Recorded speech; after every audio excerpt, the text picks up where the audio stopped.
Саламатсыздар урматтуу коллегалар, сиздерге кыргызча шрифтти кандай кылып орнотууну көрсөтөйүн Windows'ко.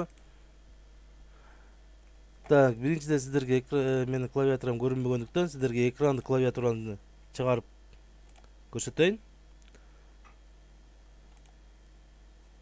Мына экрандык клавиатурасы. Биз артты баскан убакта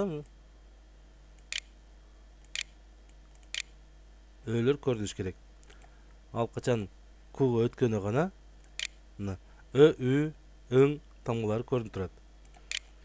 Так, эми кыргызча кылыш үчүн параметрына киребиз. Мыштын оң жагын басуу менен киребиз. Добавить кнопкасын басабыз. Бул жерден тандайбыз кыргызчаны. Кыргызча клавиатура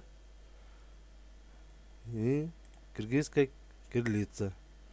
Менде киргендиги үчүн коюланып көрүнүп турат. Окейди басабыз. Бул жерден кыргызчаны тандап коебуз. Компьютерди өчүрүп жандырган убакта сиздерде дайым кыргызча кириллица чыгып турат. Применить басабыз. Окей. Мына эми бизде кыргызча болду.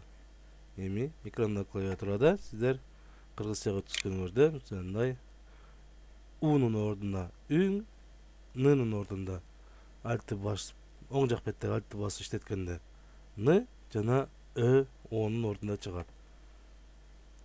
Кыргызча жазууларга кош келиңиздер. Чоң рахмат.